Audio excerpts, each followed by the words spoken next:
مفتی صاحب کی بارگاہ میں میرا سوال ہے کہ کیا عید میلاد النبی صلی اللہ علیہ وآلہ وسلم کا ثبوت قرآن و حدیث سے ہے؟ عید میلاد النبی صلی اللہ علیہ وآلہ وسلم کا ثبوت قرآن مجید فرقان حمید سے۔ دیکھیں، رسول مکرم صلی اللہ علیہ وآلہ وسلم یہ اللہ کی بہت بڑی نعمت ہے جو رب نے ہمیں نعمت عطا فرمائی ہے۔ قرآن میں اللہ فرماتا ہے وَأَمَّا بِنِعْمَتِ رَبِّكَ فَحَدِّثْ، اور اپنے رب کی نعمت پر چرچا کرو۔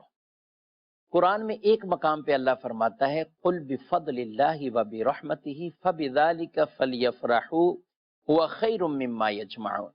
اے محبوب، ان سے فرما دیں کہ اللہ کے فضل اور اس کی رحمت پر چاہیے کہ وہ خوشی منائیں، اور یہ جو کچھ جمع کرتے ہیں یہ عمل اس سے بہتر ہے، یعنی اس میں خرچ کرنا یہ بھی اس سے بہتر ہے جو یہ جمع کر کے رکھتے ہیں۔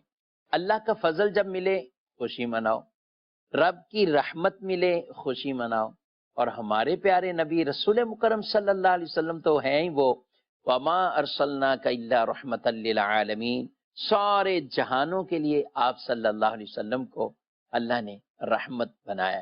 تو یہ اللہ کی رحمت بھی ہے، اللہ کے فضل بھی ہیں، اور ہم اس بات پر خوشی کا اظہار کرتے ہیں کہ رب عز و جل نے ہمیں ان کی امت میں پیدا فرمایا ہے، امتی بننے کا ہمیں شرف عطا فرمایا ہے۔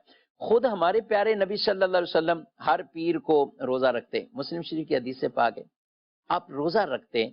تو آپ سے جب عرض کی گئی کہ آپ کیوں روزہ رکھتے ہیں تو یہی ارشاد فرمایا اس میں میری پیدائش ہوئی ہے، میری ولادت ہوئی ہے۔ آپ صلی اللہ علیہ وسلم اپنا یوم میلاد ہر پیر یعنی مہینے میں 4 دفعہ وہ مناتے تھے اس انداز سے۔ تو یہ بھی کیا تھا کہ ایک اللہ رب العالمین کی عبادت کر کے، یعنی روزہ رکھ کے بھی ایک اس شکرانہ نعمت کا اظہار تھا۔ تو یہ نعمت پر اظہار ہے، خوشی منانا بالکل قرآن پاک سے بھی اور احادیث طیبہ کے حوالے سے اگر ہم جائیں تو بڑی ڈیٹیل سے تفصیل سے اس میں حدیثیں ہیں۔